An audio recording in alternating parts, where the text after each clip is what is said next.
So what I thought we'd have you guys do is just talk a little bit about how you ended up where you are, the good, the bad, and the ugly, because you know from hearing from me that I don't leave out too much of the ugly. You know, anything that you think is relevant, and it doesn't have to be terribly long, like whatever you think is sort of like the highlight reel, right? And then we'll just let the students have at it with some questions. So I don't know if I want to be really mean to Drs. Clifford and Connolly since you're the newest. All right, we'll start with, how about you, Dr. Desalvo, my oldest friend there? You want to give it a whirl? How did you get to be Dr. Desalvo, the veteran, legend, right? I'll try and keep it short. It's a circuitous route. Just the highlights, right? Just the highlights. Yeah.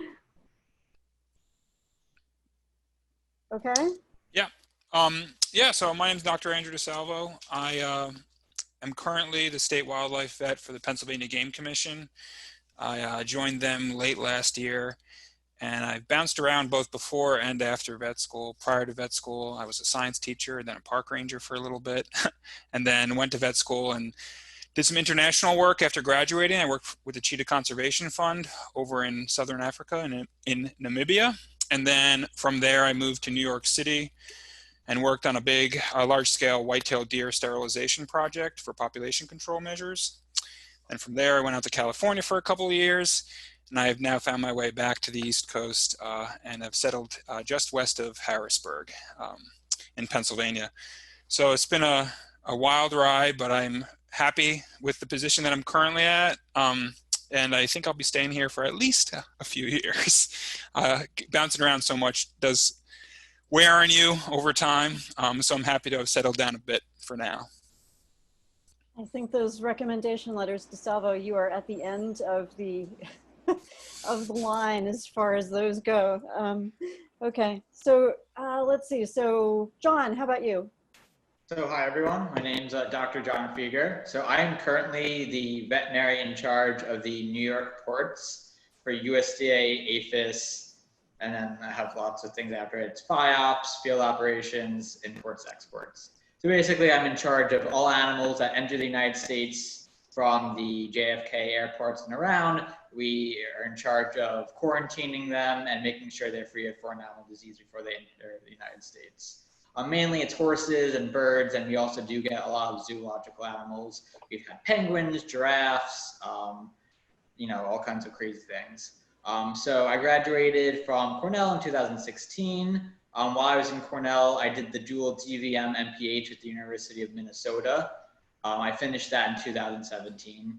Right out of vet school, I joined the federal government with USDA FSIS, which is the Food Safety Inspection Service. So I moved to Pennsylvania and worked in a cull dairy slaughterhouse for 4 years. So that was quite the experience, enforcing food safety and humane handling. And then recently, actually just this year, I accepted the offer for a position as the veterinary in charge of the New York Port Office. So that's where I am currently, and I'm happy to be back in New York. And you know, it's so far a great opportunity. I'm probably going to be here for at least a couple of years. So I'm excited. Kailey.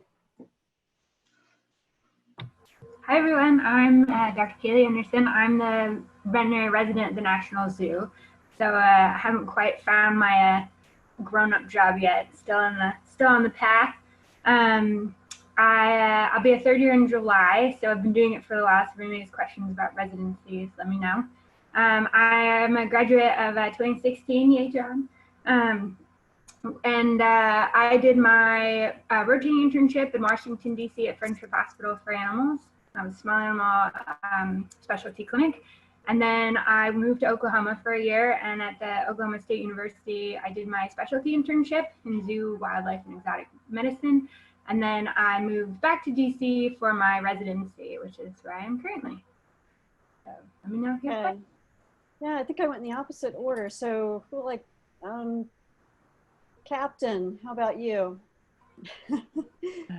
Hey everyone. So I'm Dr. William Fugina.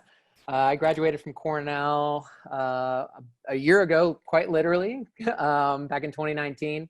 I joined the U.S. Army after school, and I've been based out in Tennessee at Fort Campbell, right outside of Nashville. And my job's kind of, I wear a lot of different hats, but I'd like to say it's a 50-50 split between public health and clinical medicine, mostly general practice. So my day job typically consists of seeing appointments, doing surgeries, and working with family-owned animals, and as well as military working dogs. And then we are also the public health subject matter experts on base. So we're responsible for notifying our public and our commanders and doing anything public health related, which includes doing food audits, as well as import and export, similar to kind of what Dr. Fieger was talking about. So a jack of all trades, so to speak. Hey, Zach, are you awake? Oh, hey guys. Okay? Coming off I'm the here. night Oh, shift? I'm feeling great. I've got a little bit of caffeine in my system. Yeah, so I'm coming off of a night shift, so bear with me here, guys. I'm Zack Dvornicky-Raymond. I graduated with Will last year around this time. I'm currently now in Los Angeles doing a small animal rotating internship at VCA West LA. So completely switched coasts, tried the California life for a bit. In about a month, I'm going to be moving to Colorado to start the CSU Zoo Wildlife Exotics internship. So I'm, very much looking forward to that. I guess, I don't have as much zoo experience as some of the others that are on this call, just from what I had in vet school. Most of my job right now is in dog and cat private practice. I do a ton of VR, ton of VR. But I do get some companion exotics experience as well, and I've been volunteering with the Los Angeles Zoo. So keeping that area of interest strong. I've also been working with the California Wildlife Center, so I can answer any questions about like California programs. Not as well as Andrew, but maybe a little bit. Yeah, that's me. Okay, and then we have the newest doctors in our group. So Dr. Clifford. Hi, I'm Brian Clifford. I guess I'm officially a doctor as of 4 days ago.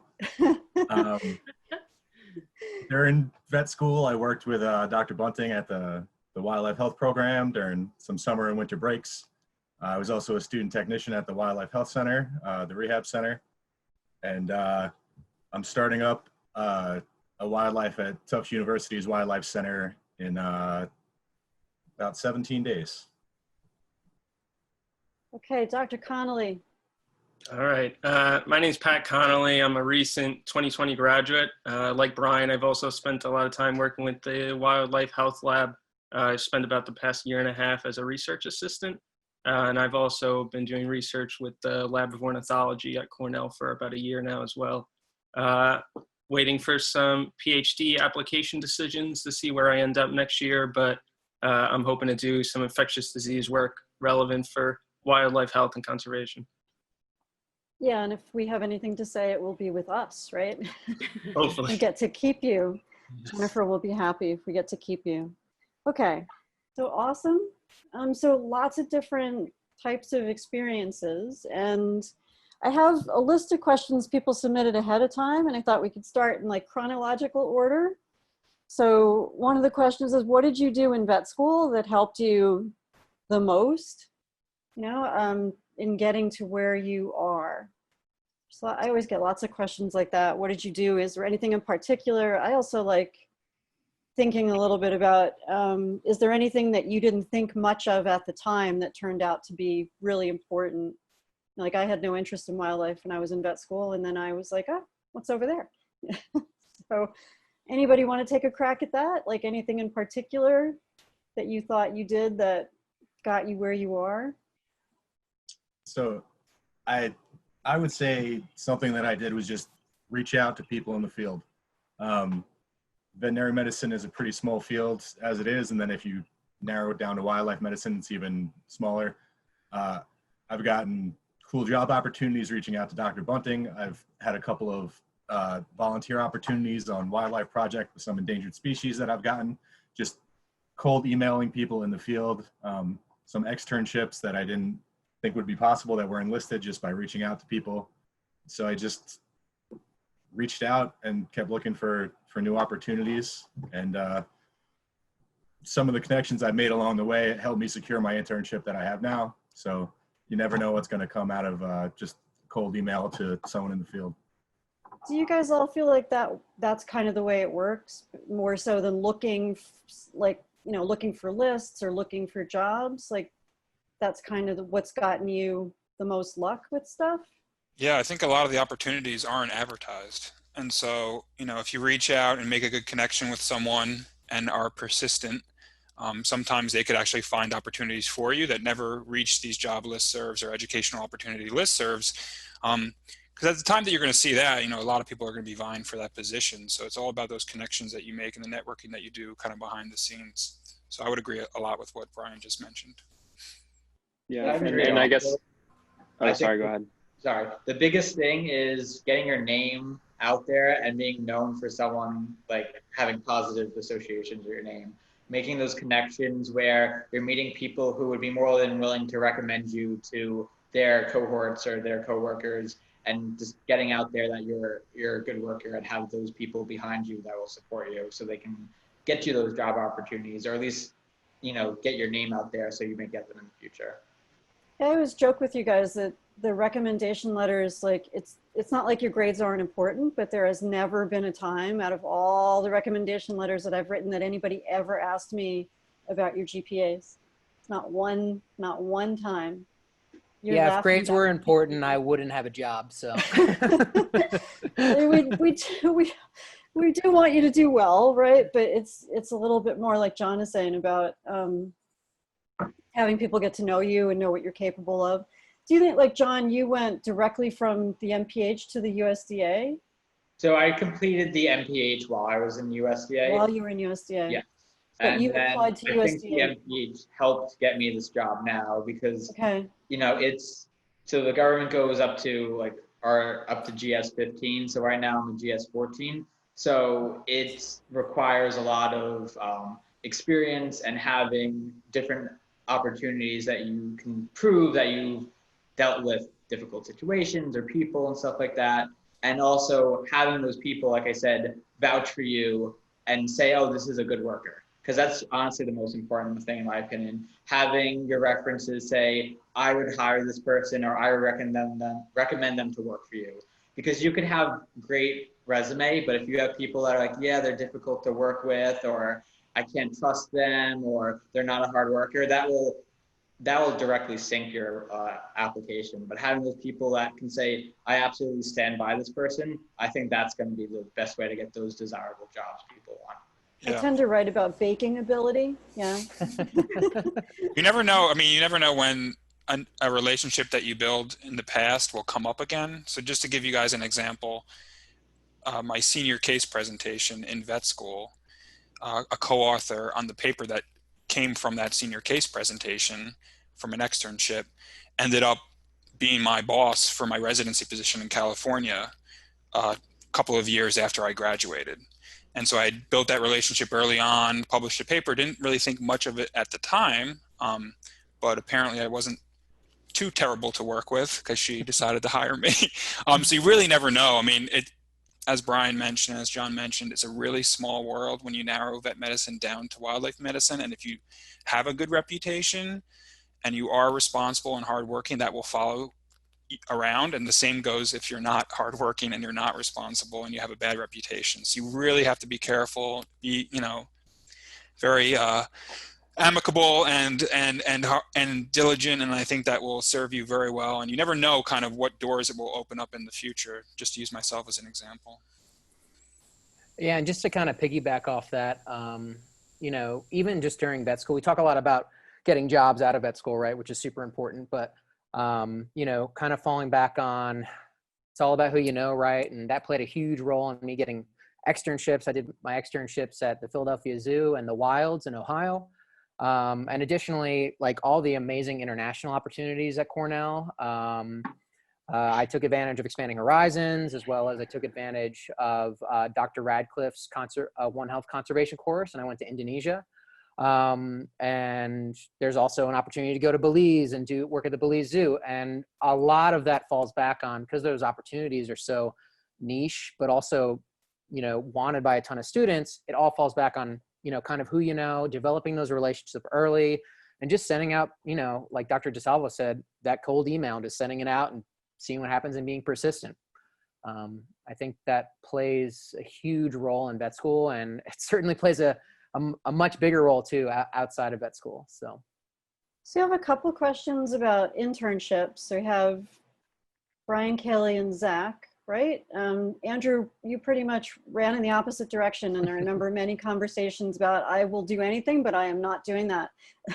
So we have a little bit from, you know, different angles. And so one of the questions is, what do you think makes a competitive applicant for these internships? And, you know, the small animal, Zach, you said you're in a small animal rotating internship. Kailey, you kind of did that, your first one. Brian's going right into the wildlife internship. So is there anything in particular that you felt like once you got to the internship, they let you know what made the difference between you and somebody else, especially, you know, getting into these residencies now can be pretty challenging? I can go first. My internship, the small animal internship at Friendship Hospital for Animals in DC, they are a little bit unique in that they pick their classes based on like a personality. So they don't actually, I mean, there's a minimum grade requirement, but just throwing this out there for the world. If you meet the minimum, they interview you, and then they look for people who work well together. So their whole goal is to not have the whole catty, you know, backstabbing sort of personality thing. So anybody who is extra overly competitive or too aggressive or things like that, they sort of went the other way. And that's probably not true for all the other internships out there, but that did make a difference for us. Is like, could you, in your 20-minute interview, were you personable and could you get along with people, and did you have a sense of humor, or were you like so focused and so driven that you actually can't think about anything else at all? So I think making sure that you're still a person was helpful. Zach? Yeah. So I guess just, expanding on the internship process in general is fairly rigid. I mean, there's the VERMP, which you're going to apply to, and they walk you through the process of that. You need to have a certain GPA, letters of recommendation, all those things. So like you build the baseline that you need for your application. And then beyond that, kind of as Kailey was saying, it's who are you beyond the piece of paper? You know, a lot of people are going to have excellent grades. They're going to have letters of rec from the surgeon and the internist and the criticalist, and it's on, I guess, when you're looking at 100 or 200 applicants that look like that, they're all going to look fairly much, pretty much the same.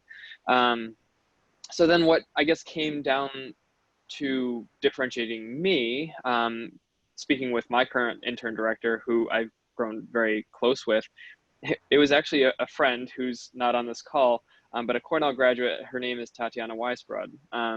She was 2 years above me, a very good friend of mine in vet school, and the previous Cornell graduate to go to this internship. And I was talking to her as I was going through the process, you know, nervous. How do I do this? Who do I talk to? Where do I apply? And, you know, she recommended the hospital to me. I reached out, I did the interview. And then afterward, my intern director frankly asked her, she said, so this Zach guy, you know, what do you think of him? And she must have put in a good word. No, but she helped me along. And I think that goes a long way, right? I mean, it's tough to get to know somebody in 20 minutes or get to know them on a piece of paper. So it's always helpful when you have someone kind of in your corner that's part of the program. So, you know, as much as it is about, you know, who you are on paper, just be yourself. I mean, you know, when you go to the application process for the internship, you know, you try to put little snippets of who you are as a person in your application, because you're not just a number, you're a human being, and that's what they want. You know, now that I'm here, they're so happy that they have each of us as individuals. We all have our strengths and weaknesses, and I think it's tough being an intern director. I don't envy her job because she has to cut through all the noise to get to that. But yeah. Hey, Brian, there's a specific question directed towards you that's right along these lines in the Q&A, asking about how you got a wildlife internship straight out of vet school. I feel that most people go straight into small animal internship or GP first. Can you talk a little bit more about that? Sure. I was kind of like Andrew, where I refused to do an internship up until a couple of months before the match, and I realized that I didn't have any very strong job prospects coming out of school, and I thought about the fact that I just spent 4 years, or almost 4 years at that point, learning how to be a doctor.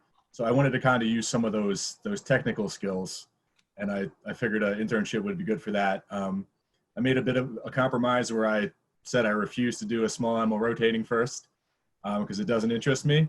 So I looked into programs that all of them said we prefer a 1 year internship first or 1 year of experience, but some were also willing to take new graduates. And so I applied to those. Luckily, Tufts was outside of the match. And like I said earlier, during vet school, I try to consistently show that I'm interested in wildlife, and I try to get good experience to build my resume. And then unbeknownst to me, one of my reference letters from an externship that I did had, the writer had previously worked with one of the current interns at Tufts. So when she saw the letter from her, she called her up, and Dr. Justice Allen from Arizona put in a good word for me. And so they called me out for an interview, and it was a full day, like a working interview. And I went out there and I just tried to help out. I tried to be me. I tried to show what I was all about. One of the doctors walked in the room while I was scooping goose poop off of towels and stuff. So I think she saw right away, like, oh, this guy's willing to get in there and do some of the grunt work. And then I try to be a pretty laid back guy, and I think they like that. And yeah, like Kailey was saying, sometimes they're just looking for people that are going to be a good fit, and they don't want people that are going to be super high strung or stressed out because it brings the whole environment down. So I got lucky. I worked hard to get into that position, and then once I got there, I think I got a little bit lucky, and yeah, so that's how I got it, I guess. You're muted, Beth. I was just saying that some of you guys kind of knew where you were going or what you wanted to do. Like Kailey, I felt like you identified yourself as being interested in the zoo residency fairly early on. But then some of you, the others of you were kind of like, I don't know, I got to figure this out. So how did you deal with that? I get a lot of students who come in and say, I think I want to go in this general direction, but I don't really know what to do. And I think it helps them to hear from other people that maybe they didn't know exactly what they wanted or how they went about figuring it out. Like John, I think you were interested in like wildlife rehab too, and then USDA, like. So I'm gonna be honest. If I look back 10 years ago, I would have never expected I'd be in the position I'm in now. I originally went into vet school with the intention of being a wildlife or avian vet. Like that was what I was completely set on.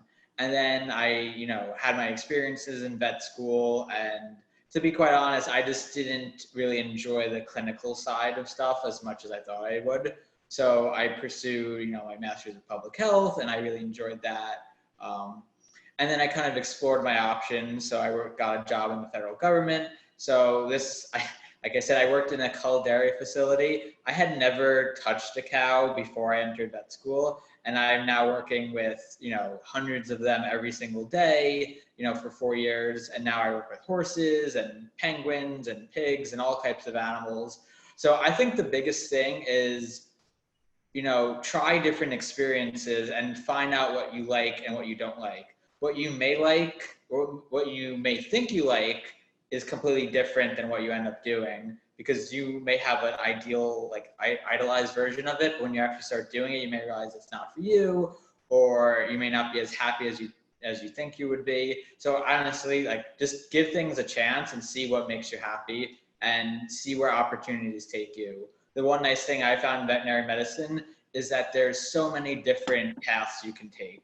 You may, do equine or small animal in vet school, but you can end up pretty much anywhere. I have coworkers and cohorts in my job and my previous job in federal government from all different walks of life. And, I always ask them, how did you end up here? And everyone has a different story. So honestly, I think just give things a chance and find out what makes you happy and then pursue those. You can always change careers as a vet because there's so many different opportunities. I wanted to Yeah. ask, Oh, go ahead. sorry, go for it, Beth. No, because I was going to ask you, Will, Oh, and then go for it. Patrick too, because you're very Ask different. away. Like you didn't come in the door talking about the Army, although Kailey also at one point, was looking at Army programs. But what made you think about the Army? I mean, Army program, a lot of people interested just because of the tuition benefits, but you didn't do the traditional Army program in school. And I don't know how many people are aware of the program that you're in. Yeah, so I'm kind of one of those people also, like like Dr. Fieger, who I would have never imagined myself 10 years ago joining the Army. I'm a pretty, very liberal, very, I like having a beard, I, like Dr. Desalvo. And no, to be honest, like I never even thought about it until I met an Army Corps veterinarian and I started looking into it a little bit more. And, after working with Dr. Bunting, my first summer after my first year of vet school, we constantly talked, about what I wanted to do. And I was pretty gung-ho about going the wildlife internship and zoo route. But then kind of as I started taking advantage of a lot more different experiences, and I grew a love for community-based conservation and public health specifically, and just traveling all over the world through Cornell, which has been amazing. I just, I got a love for wildlife and public health or wildlife conservation, and just like a kind of different light that I never realized. And, the Army is really cool because it's a lot more focused on public health from the human health side of things, for sure. Not really a wildlife component, but, the Army is one of the first organizations to actually promote One Health. And a big part of my job, especially internationally, because I'm going to South Korea next year for an entire year, is going to be global health. So a big part of that is going to communities, creating sustainable livestock operations there, and understanding and helping them understand their food systems and how to make it, how to make food safety better. And, one of the big things right now with conservation is, with human wildlife conflict is food insecurity. So, me, that being a big part of my job, especially when I'm in South Korea, it's just going to be another tool in the toolbox that I could potentially provide in the future towards conservation.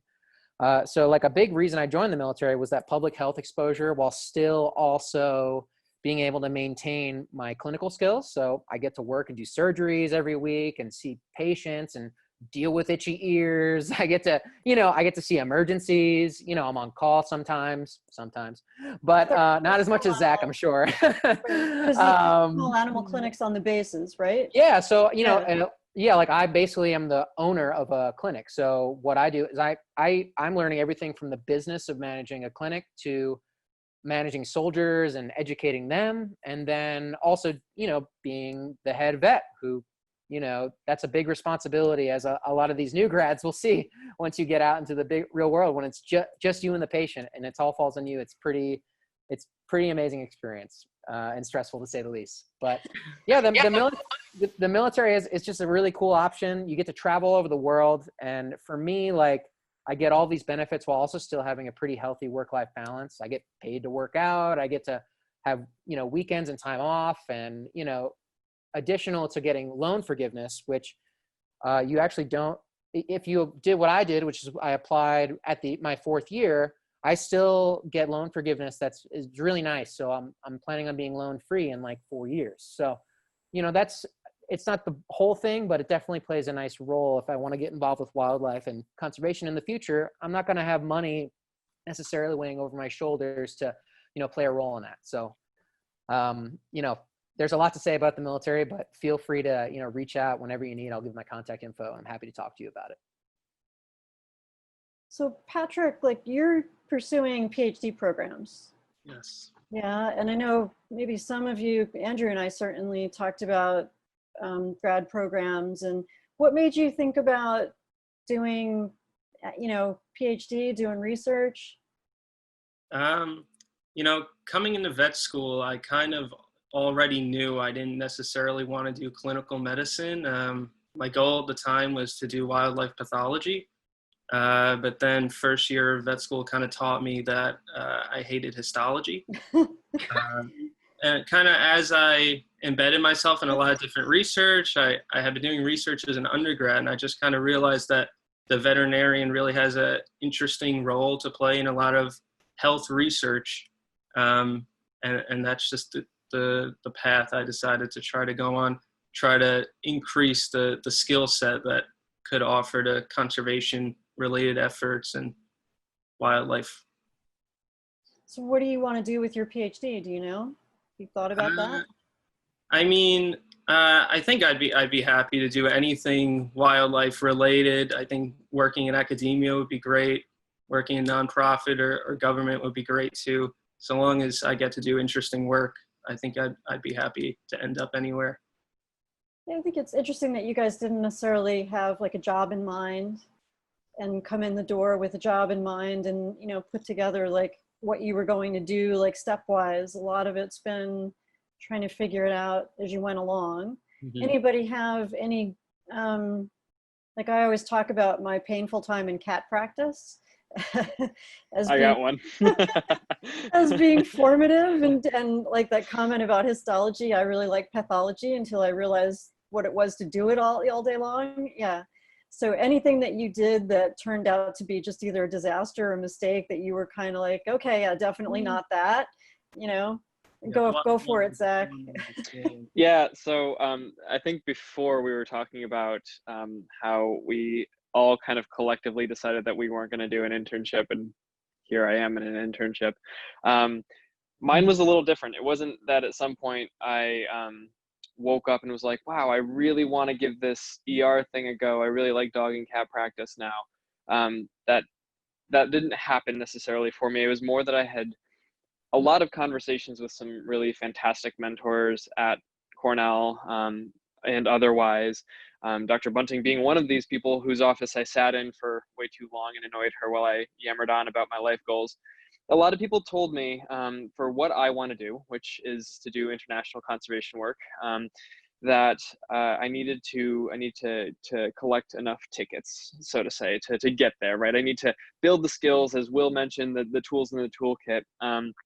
And what people kept bringing up to me was that my first couple years out of vet school are formative, and so in order to get to where I want to be, I need to be a good vet first. Was what was recommended to me, and this is from people who, for all different spectra of or all different sides of the spectrum when it comes to what degree they are clinical still. People that are completely research, all the way up to people that are, your classical zoo vets like Dr. Abumati.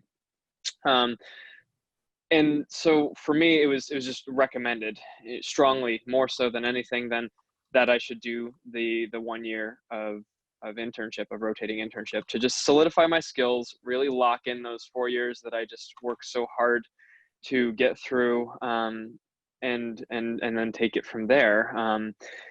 I think even Andrew and I had a conversation in the vet clinic in Namibia at one point about the first year out and the experience that you get. And all these things, they made it, solidified in my mind that, all right, I'm going to do it. I know it's going to be hard. I know it's going to be really hard, but it'll get me to be a better person, to be a better professional, a better communicator.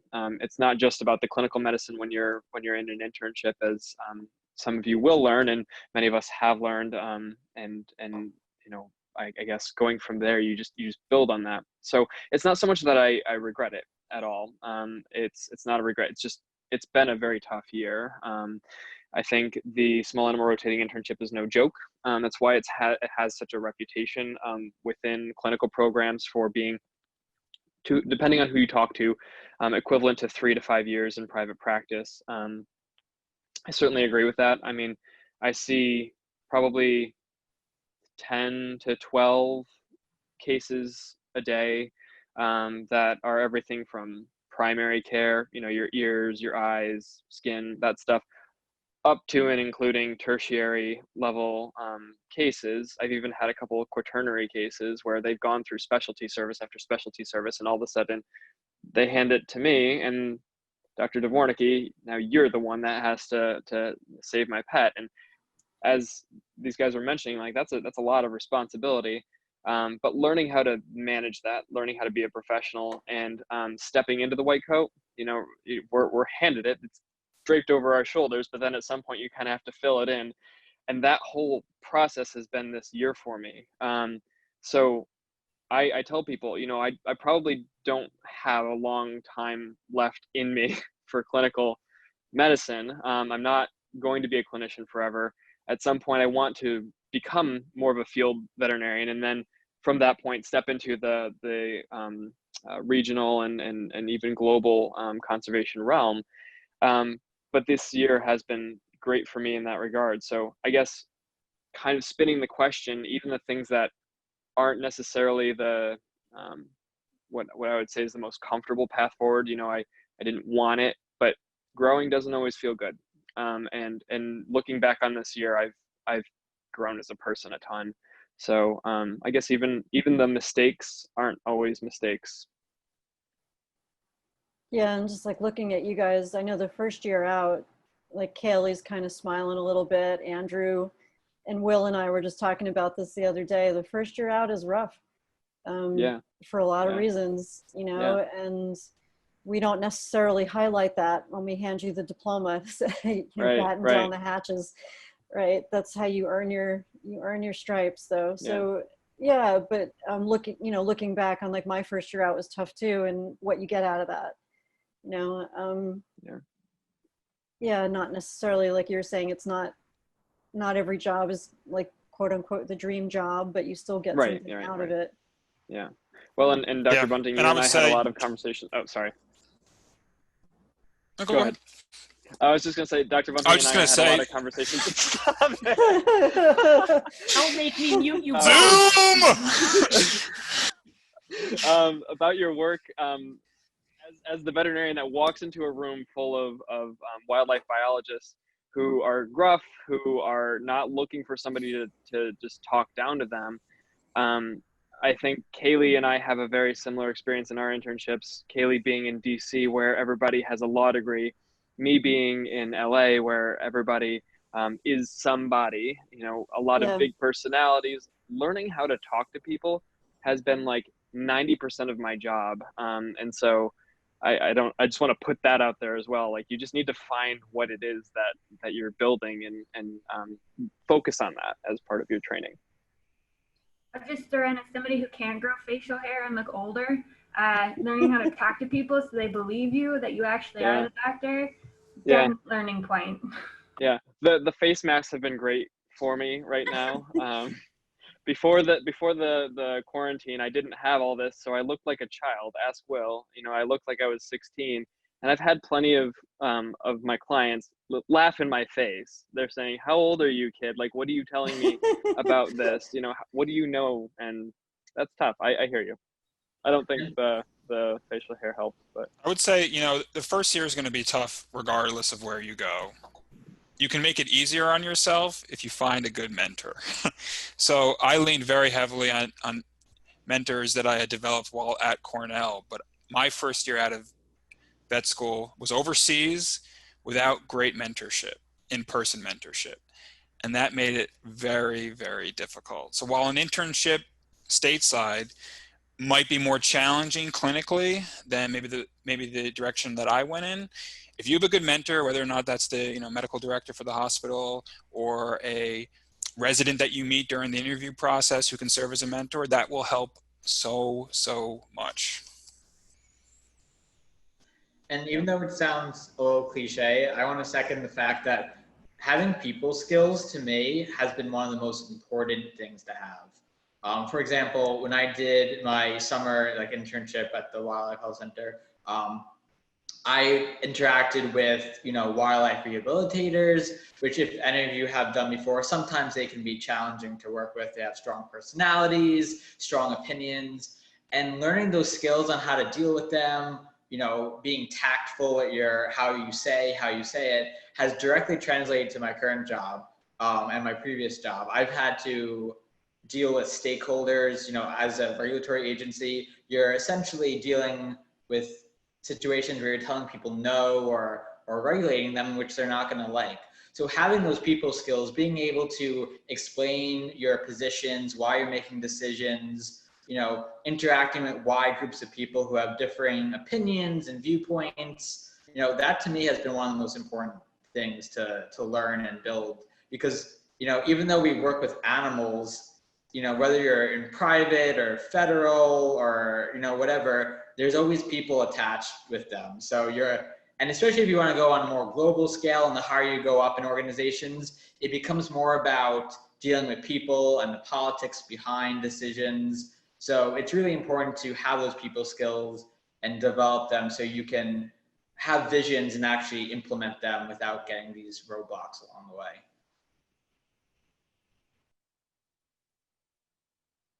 Anybody else with sage words of wisdom? Okay. So there's some other questions here about, these guys are in a bit of a tough position compared to when you were here, because expanding horizons and VIP and all those things that helped you are off the table for right now. We can't even hire students for the summer. So can you have any ideas? I know Kailey's written some nice answers to questions. That was a great idea about write a paper, because people really like to see publications, like no matter what you're doing, internship application, residency application, papers are always good. So if you're still in school, you can go find a faculty member and say, hey, I'd like to write a paper. We've all got lots of piles on our desk of stuff that we can have you work on. I know, John, when you spent the whole summer helping me write like wildlife rehab recommendations, right? And getting some stuff off the ground. So, and it's kind of interesting to me that like what you guys are saying is almost outside of the clinical skills. There were other things that you got that were really important. So if they can't go to, say, expanding horizons, if they can't go to VIP, how do they get maybe some of those other skill sets? Like, so, writing a paper is a good idea, people skills, making connections. Any thoughts about that? So can I just say something quick? So yeah, for the USDA, they do have summer internships where they pay you for veterinary students. There's, okay.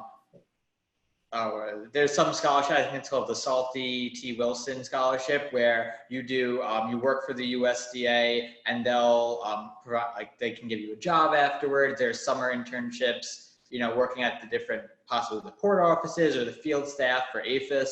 So if you go on usajobs.gov and look for student internships, there's possibilities through the government. So that's something if you're interested in, especially APHIS. The field staff, they do everything from checking facilities for inspection, doing foreign animal disease investigations. There's like lab work associated with that. So USDA APHIS has a wide range, variety of things that they offer. So like I said, go on usajobs.gov. That's a great opportunity. And if you're ever looking for a federal job, usajobs.gov is the place you would look. Yeah, I'd also say knowing how to use R is becoming extremely beneficial for a lot of different avenues, and R is free to download, and just a quick Google search will bring up a ton of different online programs to kind of teach yourself some of the beginner skills. That's how I first taught myself how to use R, and yeah, there's a lot of really great resources, just a quick Google search. Patrick, did you, oh, go ahead, Kailey. Oh, you can go first. Patrick, did you get that EcoHealth summer position because you knew R, or is it sort of, Yeah, came out of that? I was interested in that position. So then I did some online free R courses. And then I got the position because I was familiar with it. Yeah. Okay. Yeah, because we use a lot of that kind of statistical analysis, and I have to pay people to do it for me because I really don't understand it at all. So having like that's almost becoming like PCR, almost a basic skill set. You know, that's really useful to have. Kailey, what were you going to say? I was just had another suggestion on what people could do during the summer. So it won't help, you know, like current fourth years or people, but if you have programs that you're interested in, now's the time to email interns and residents, or even people like Andrew in a job that maybe you want to have someday, and ask questions. As long as you're not super annoying, like I really hate the open-ended, you know, tell me what I should do to get here. You know, ask specific questions or convey an interest or something like that. You know, it's not match season, so people aren't being inundated with like questions about their position. So you're likely to get a longer answer or a more thorough answer. And then two people are just finishing up, so they'll be more likely to tell you what it was actually like, rather than still being a little bit starry-eyed, you know, in the first few months. Yeah. Kailey, real quick on that note, I completely agree. Open-ended questions are great during interviews and whatnot. Not so awesome when reaching out to interns and residents. And I can say that because I reached out to Kailey when she was an intern finishing at Friendship, and I used a lot of open-ended questions. And she was very patient with me. But looking back on it, was like, wow, she must have hated that because it takes a lot of time, and you don't know exactly what the person is looking for. And we're trying to be helpful. I mean, as we're turning around, looking at the people coming up from behind us as we're also moving forward, I find it personally extremely helpful when people are like, hey, I just have, you know, 4 questions to start. Here's where I'm at, boom, boom, boom. And I can answer those for you, because honestly, when I'm answering my emails at the end of the day, and a lot of times things get away from me, it's the things where I'm like, okay, I need to make sure that I spend like a good 10-15 minutes like answering this person's question, then I keep putting it off, keep putting it off. So you know, at some point you can open it up and say, all right, now that we've gotten to know each other and, you know, you've answered a couple questions of mine, like let's kind of make it a little bit more open. But at first, when you're reaching out to people, and I even have done this with you know, people that are now seniors and they have very important jobs, I try to keep it brief to start, just to facilitate that. I just wanted to add something. So for not necessarily the summer question, but the one before that about finding wildlife externships, the AAWV website and the WDA website also have good opportunities. It's going to depend if you want to do, if you're interested in going the zoo route, I'd recommend trying to do those, as was recommended with the AAZV. But if you're interested more in free-ranging wildlife or wildlife rehab, those opportunities are also available. Most things are due in the fall of your second year. Zoo ones are maybe even a little bit early. So yeah, look early. And if there's something you're interested in, an opportunity down the line, like an internship or residency at a place, I'd recommend trying to go do an externship there. So they know you, they know your worth, your work ethic, they know how you get along with the crew. And I think that's a very strong thing to get you opportunities down the line. And also the Texas A&M has their wildlife job board, which has a lot of field opportunities on it. They often have a lot of things like research and internships. And I had an undergrad end up doing a bird study in Hawaii and staying on as a full-time job. And I thought, oh, that looks pretty good. Anybody do an externship at, you know, that they thought was just phenomenal, places that you would really recommend, or places that you were kind of like, wow, that did not live up to its reputation in terms of, you know, what I thought? Or were you surprised by an externship? You know, Will, you went to the Wilds. I know a couple of you went to the Philly Zoo. Yeah, I mean, the Wilds is really cool because it's kind of, it has the zoo, you know, very clinical experience, but also the free-ranging wildlife experience, because each of their enclosures are like 200 acres, right? So you have like 50 rhinos on a 200-acre plot, and you're basically like chasing them in trucks and like, and so it's very like, but you have like all this access to all of the amazing, you know, clinical accessibility that you have at the Columbus Zoo, because they work together.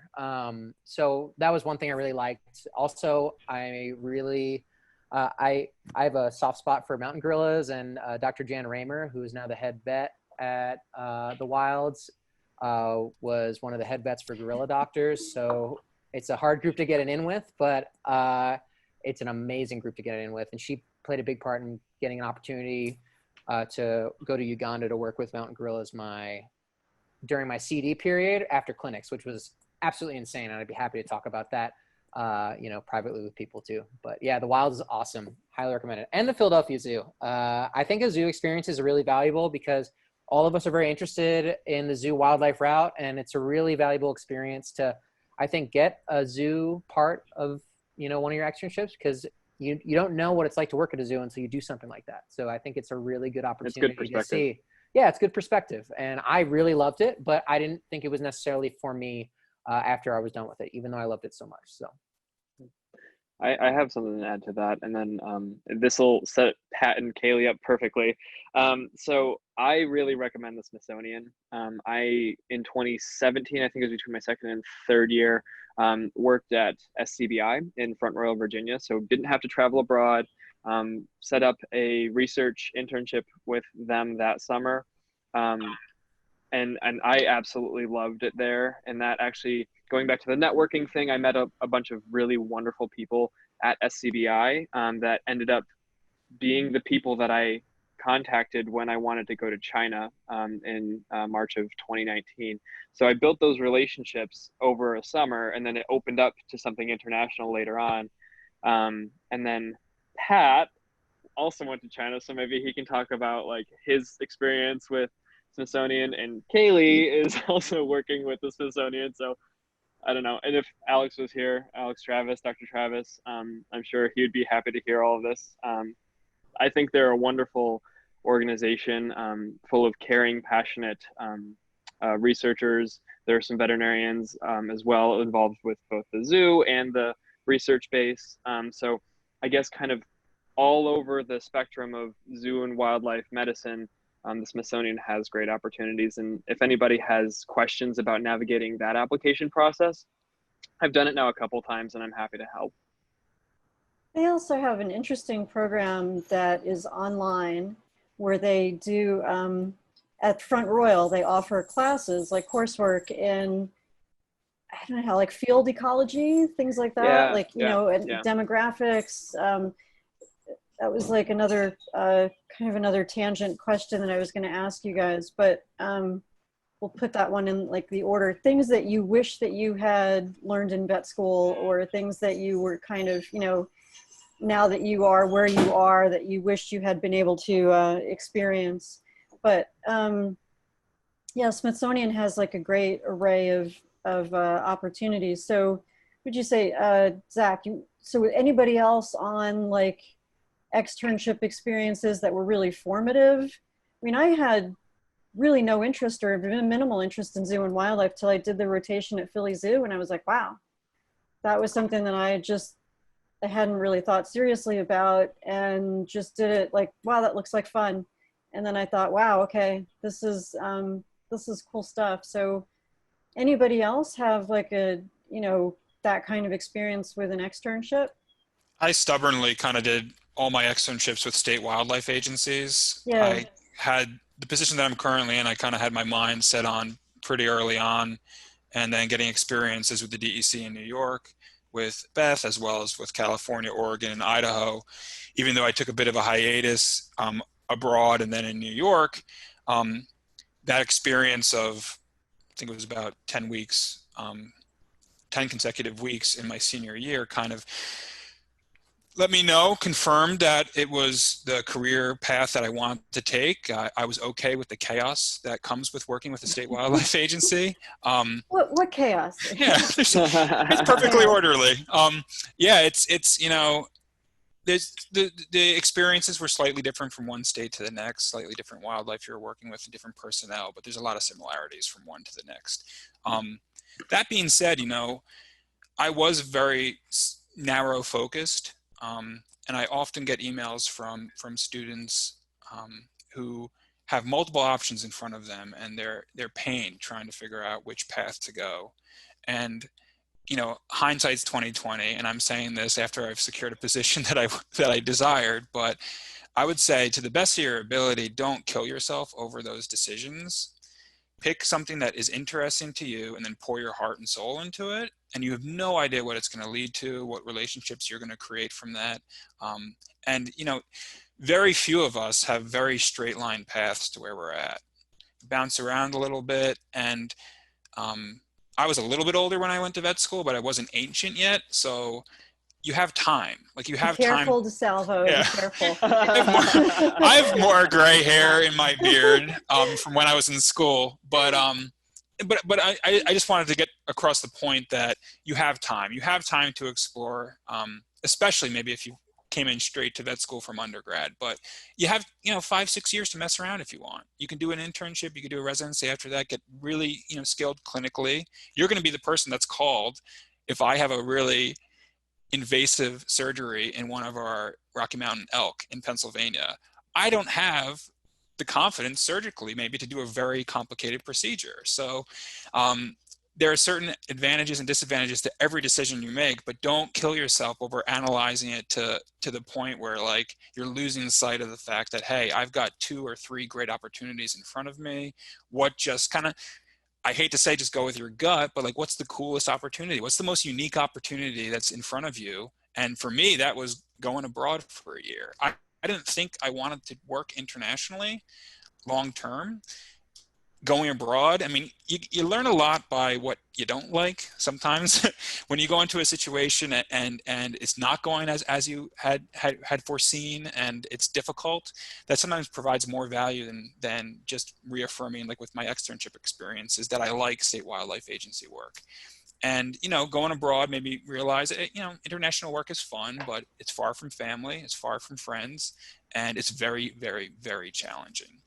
And it was the coolest opportunity, though. And if you have that chance to do that, do it. It doesn't, every decision you make does not have to be set in stone. This is what I'm going to be for the next 20 years. It could just be a stepping stone. It could morph into something completely unanticipated. So I think it's tough. It's very easy. Again, caveat, it's very easy for me to sit in my position and say, don't pain yourself over these decisions. They're not life or death. But, from my experience, and I think many of yours experiences, it's not the end of the world if you choose door A, B, or C. So I think it's funny when I think about how you ended up going to Namibia, because it was such just like, Lori Marker, who runs the Cheetah Conservation Fund. I met her when I was a new graduate, and she said, you're going to work for me someday. And I kind of laughed. I just introduced myself to her after a talk. And 20 years later, Dr. Travis Alex, my husband, wrote an application for her to come to Cornell as a visiting professor. And so she came to Cornell, and Alex was out of town, and I needed to host a couple dinners. And so I went around and said, hey, who's up for dinner? And it was you, Kailey, right? You too? Yeah, and Andrew. And so you had dinner with her, not thinking much of it. And then 6 months later, you're sitting in my office, and she calls and says, I need a vet. And where's that Andrew kid? Isn't he graduating? and you had gotten an offer for a master's program, and you're sitting there going like, okay, and that kind of set you up. And then you came back and you did the deer management, right? And you did how many deer vasectomies? The first year as a team, we did 720. I only did about 400 of them, but fastest deer vasectomy on the planet. But you got the free-ranging deer capture out of that, and those 2 experiences basically added up into you being the first Davis resident in that program, which was not at all wasn't what you and I talked about, like, oh, you're going to shoot for this residency. You ran screaming from academics when you left the building. So I think it's such a common experience in so many ways that you just went, okay, I'm going to do that, and then this one, and then that thing came up. Yeah, absolutely. I ran from Cornell. I loved Ithaca, but my grades were not good before clinics. I got great grades in clinics. Before clinics, subpar.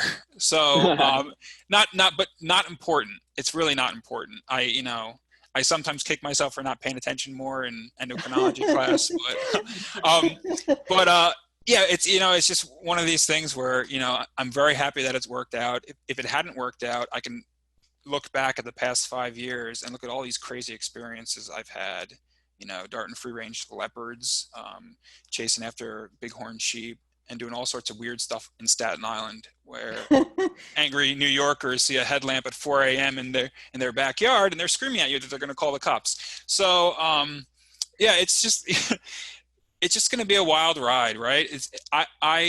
Wildlife medicine and conservation medicine and free ranging wildlife attracted me because I found small animal options to be too cut and dry. And I think I thought I would be bored sitting in a clinic doing not just wellness checks, but even more complicated cases. I would just get bored. So I kind of made a jump for wildlife, and there's never a dull day. I spend a lot more time in front of a computer than I would like, but it's certainly paid off in the long run. But you never know what's going to come of the decisions you make.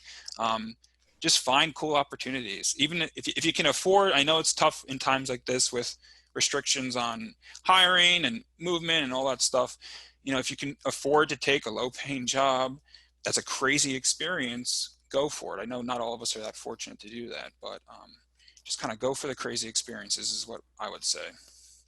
Well, and Andrew, by you taking that job in Namibia, you were the one, like me working with you, that was my pivotal moment. Going back to your question earlier, Dr. Bunting, when I was in Namibia working with Andrew, that was the point where my outlook on the field, on life, completely flipped.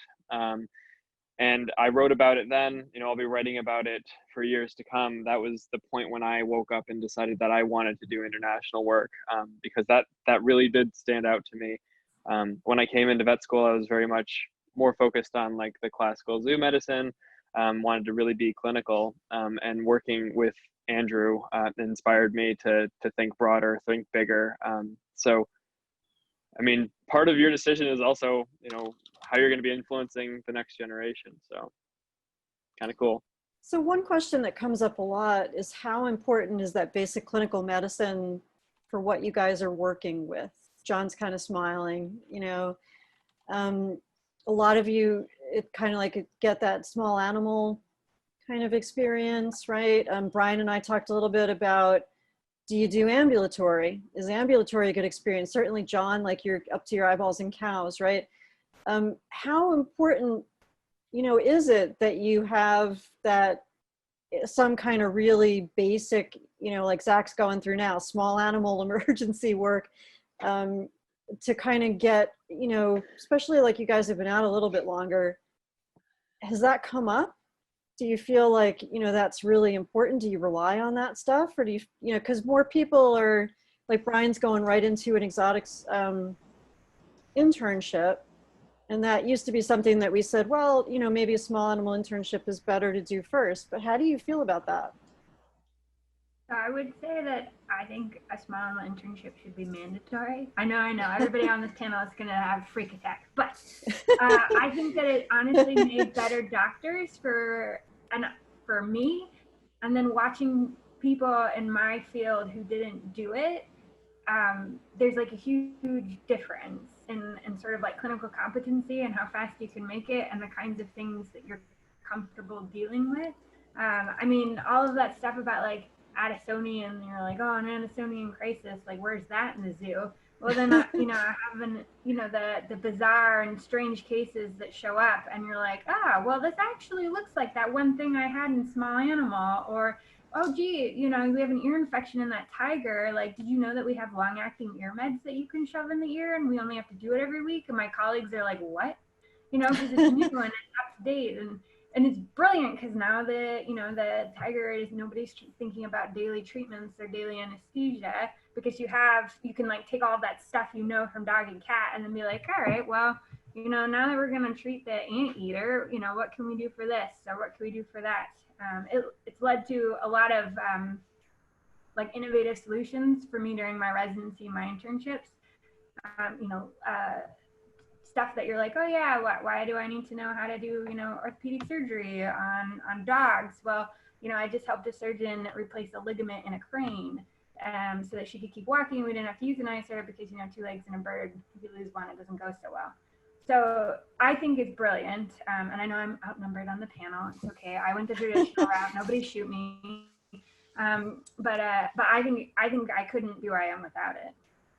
And you're pretty traditional zoo residency, probably zoo job. What about people like, John or Andrew or Will, like you're in private, almost like private practice a little bit, in the Army. What do you think about that? Do you feel like, Andrew, like your experience in Namibia, you had a lot of dog and cat and goat there. Yeah, I wasn't managing, with limited resources. I wasn't managing very complicated clinical cases long-term. I was doing a lot of surgeries though. And then nutritional studies for our dairy goats and taking care of vaccinating hundreds of goats. But, I don't think it's a bad thing. It's not going to hurt you getting those clinical skills. Someone in a position like mine, a state wildlife vet, might be better off studying anesthesia and pathology rather than some of the other studies. But at the end of the day, it's a good thing to fall back on.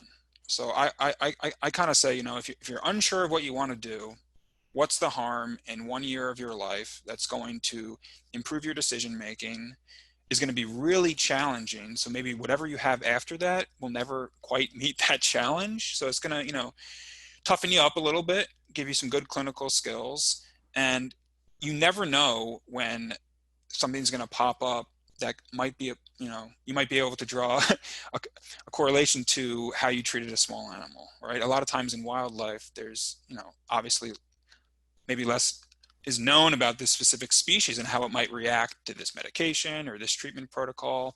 And in many ways, like you think about people that work with big cats, they're applying a lot of the lessons that we've learned with small domestic cats to big cats. So I think all those skills that you learn at the small animal internship level are applicable. And, for my desire to not pursue a traditional small animal internship because I thought it was indentured servitude. It had a lot of probably more similarities than I was expecting, kind of being over there. Maybe not as crazy fast paced with overnight hours, but certainly its own set of challenges. More Anybody, goats. More goats. Any more goats? Anybody wish they'd done more large animal? I did some food animal stuff on purpose, but like, John or Brian and I have talked a little bit even about, where do you get some like free ranging experience? Or Will, do you wish you'd done more large animal? Like you and John are a little bit like food safety, is that like really different? You miss those, you wish you had more of that in school, like managing at that level? Yeah, from my perspective, because I'm doing food audits at large scale dairy and poultry and beef operations, like understanding that industry a little bit better probably would have been really helpful in school. I think I did the zoo wildlife track with a large animal focus, so I actually got a lot of large animal, and I'm very thankful for that because, like, for example, like this weekend, like I'm gonna go help someone sedate a bunch of goats and alpacas or sheep and alpacas and shave them down, like Jealous. just like random things like that come up. And, like I'm like the exotics guy on base. So people bring me all sorts of crap, and I just kind of wing it and go back to my books, but it all kind of falls back on my small animal and mixed animal experience. And I use, it's like I wish I Xeroxed my notes and put them on my computer, because every time, like, I know I learned that, I just can't find it. So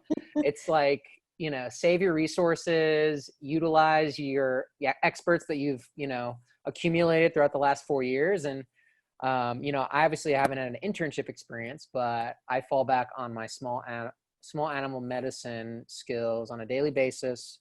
And yeah, I appreciate having the access to all these specialty vets at Cornell every time I don't, and I have to deal with the case on my own. So I'm going to start charging fees, yeah, I know. Yeah, that's for sure. So Oh, go ahead. Sorry. I'm still surprised on what type of knowledge I have to pull from the back of my head. So as I said before, I worked in the slaughterhouse for 4 years. So I mainly dealt with cattle. So I was seeing every type of pathology under the sun, like everything from pneumonia to lymphoma to all kinds of crazy things.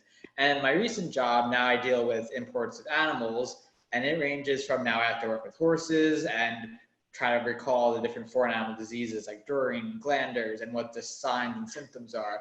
And we have parrots and falcons and penguins. And so basically, I've learned that for my jobs in particular, it's not about the individual skills I learned. It's about, and it sounds cliche, but like learning how to learn, like learning to look up information, how to reach out to people and make those contacts and find those experts, finding out how to solve problems on your own. And that to me has been the most helpful, in addition to basic clinical skills, dealing with like drawing blood from horses and taking swabs from birds and knowing the diets of weird exotic animals. So like I said, my career path, I never expected it would go this way. So every day I get some new question that I'm like, oh wait, I did learn that in vet school. Let me just try to recall it from the back of my mind. So, like I said, you never know what you're going to need sometime down the road. So like, I never thought I would want to work with horses. Now I work with horses every single day,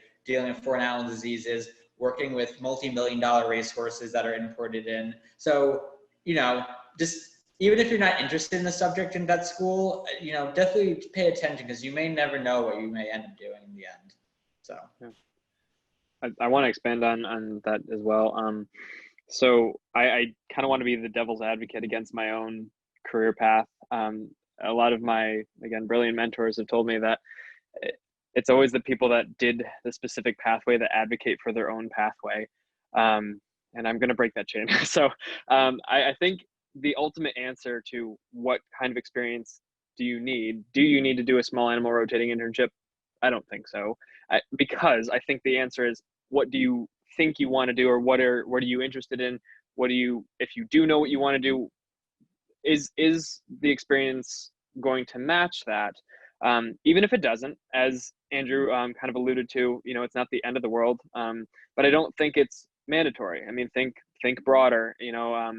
For me, I think my experience will lead me to where I want to be. I'm not sure yet if I'm going to go the residency route or the PhD route, or neither. The world is so uncertain, but I don't think that if you don't do a small animal rotating internship, it's going to doom your career. And I don't think you're going to be a bad doctor from that, as indicated by the wonderful panel of fascinating and brilliant people in front of me.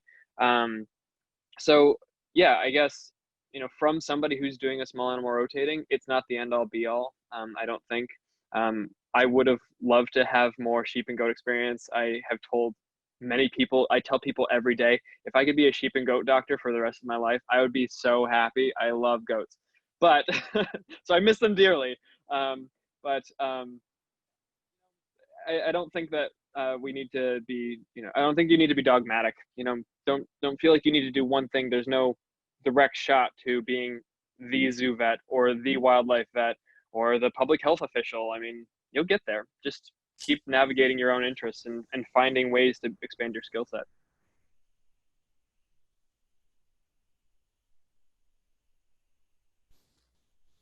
Forgot, I've just got teenagers wandering in and out.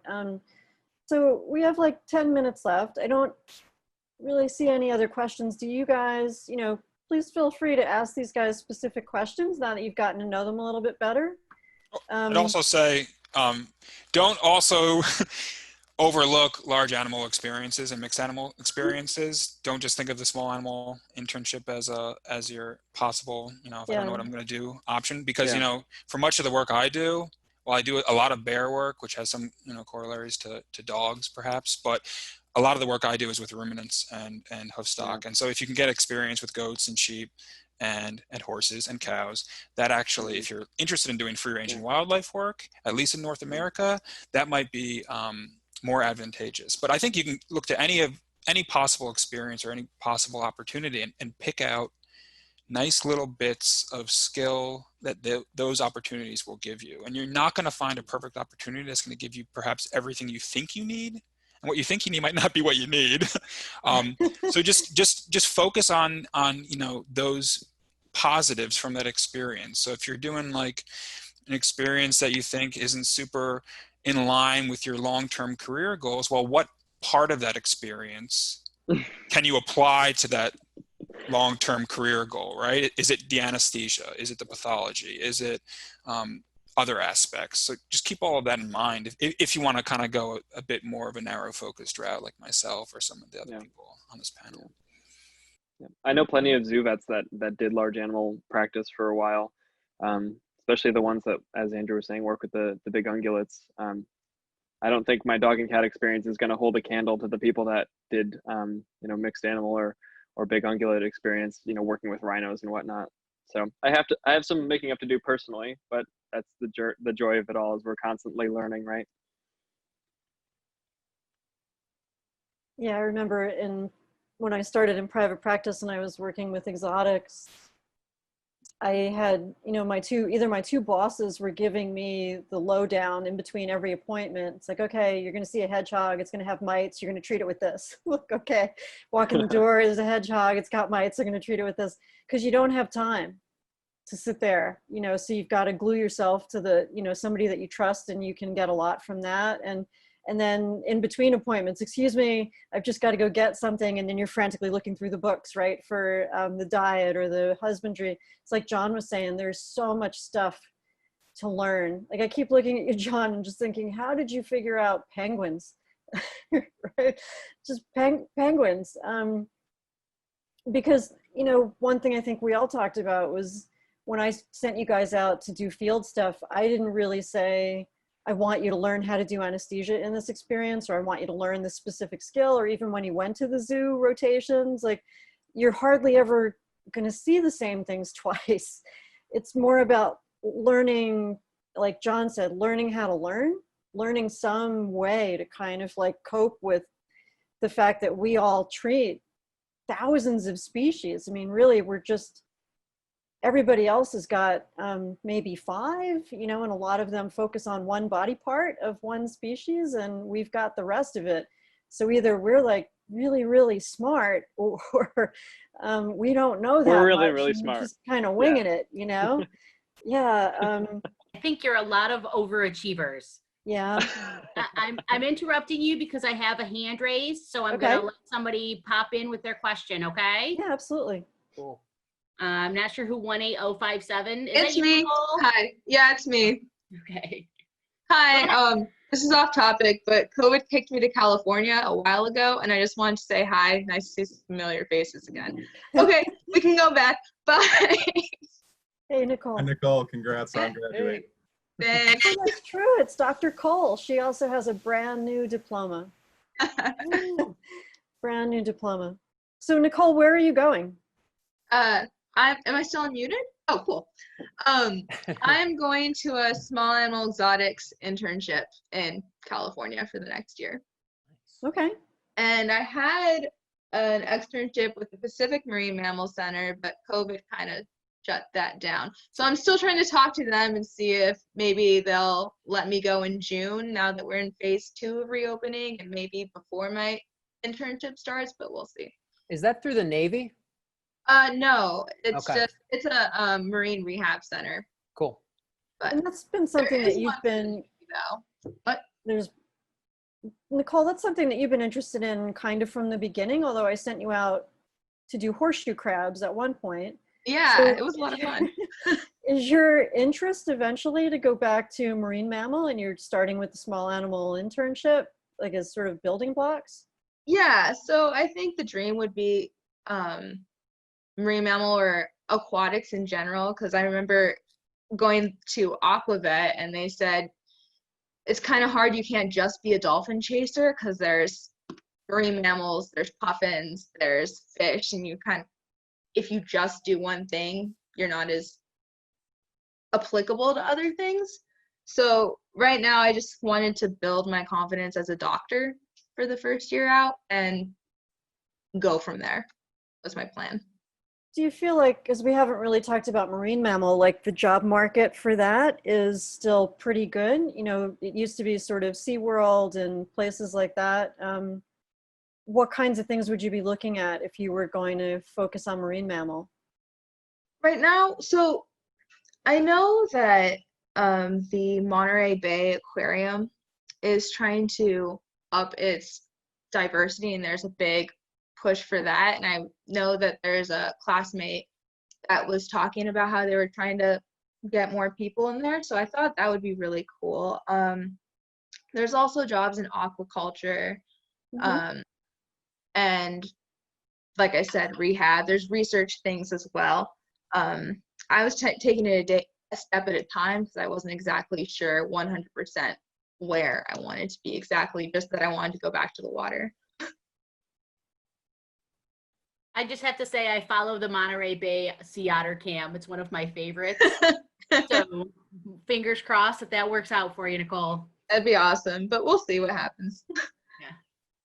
So we have one question. It says that a key factor in considering a job is the people you work with. I would absolutely agree with that. You know, it says, how do you find the personalities and coworker relationships maybe are different across the different fields in zoo and wildlife? Anybody? You feel like, I mean, most of you guys worked for me, so you got a good kind of sense of, Will's laughing, like the state agency. Scotty Bob says hi. Scotty Bob. Right, so you got kind of a sense of that as opposed to the zoo people, as opposed to, you know, rehabilitation. Those are very different culturally. We've talked about that. Very different people. In terms of how, you give that a go for a couple of minutes. Culturally, working for people who do population medicine, you know, free range and wildlife, as opposed to a zoo situation, as opposed to a rehabilitation situation. How would you, you know, try to navigate decisions there? So I've found that regardless of where I've been, people have different personalities, and you're not going to get along with everyone. Unfortunately, that's a fact. And being a good vet and being a good communicator is being able to recognize that you have differences with people and try to work with them, even if you may not like them personally. It sounds rough, but that's kind of a fact of life I found, is that you don't really get to choose your coworkers. You can try to, you know, you can try to create a good team, but ultimately you're not going to get along with everyone. They're your coworkers, they're your people you work with, not necessarily your friends.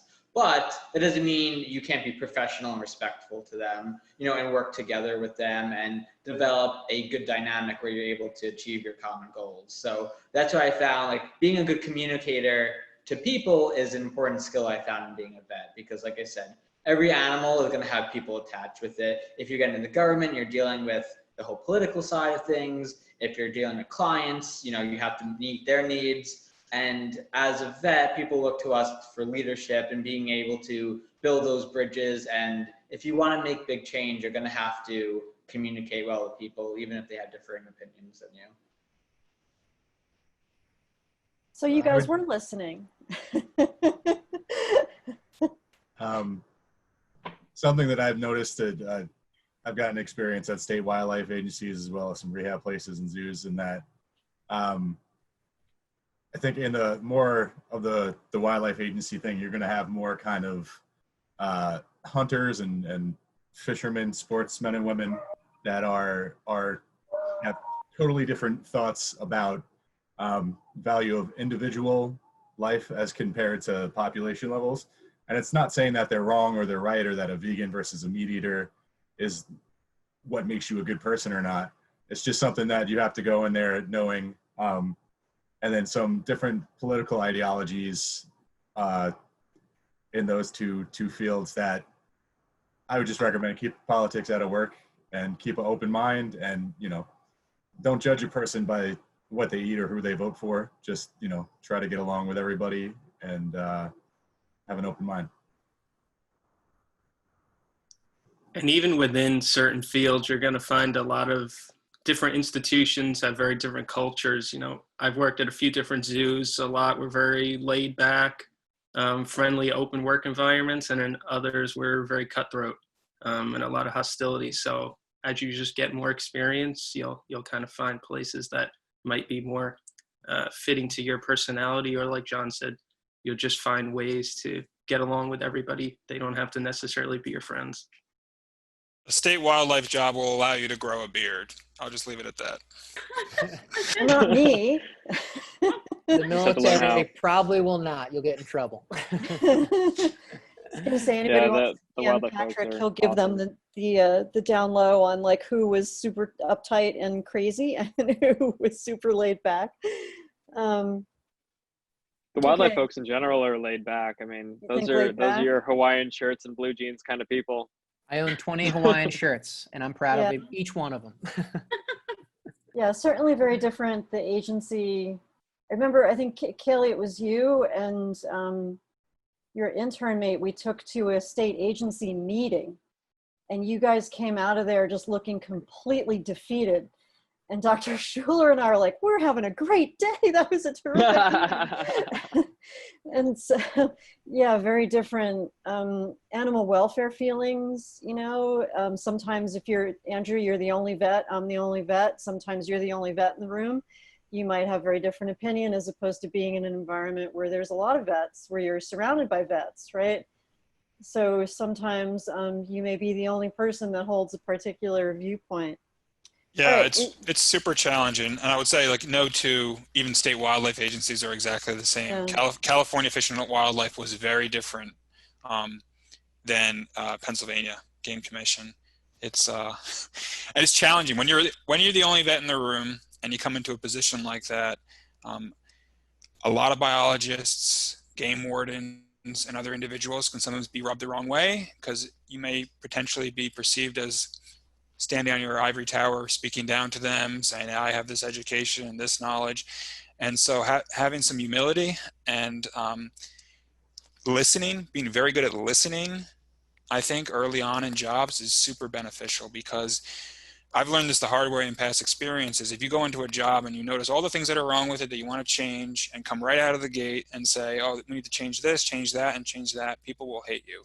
They'll hate you. You won't work well with people. They won't feel like they're appreciated. But if you go in there and you listen and you work with the people and you value their input and you take your time and perhaps working with the staff that's already there to improve on existing systems, that's going to work much more to your benefit. And Andrew, that expands to the international realm too, yeah? Yeah, I was going to say that, Zach. Yeah, it's pretty much the same, right? Same kind of approach. Yeah. You can't go in there. I like, watched him do it real time. I mean, yeah, I watched the way that he had to navigate some really tough decisions, and I'm sure there were plenty that I wasn't there for. So I want to thank you guys. It has been wonderful to see you all.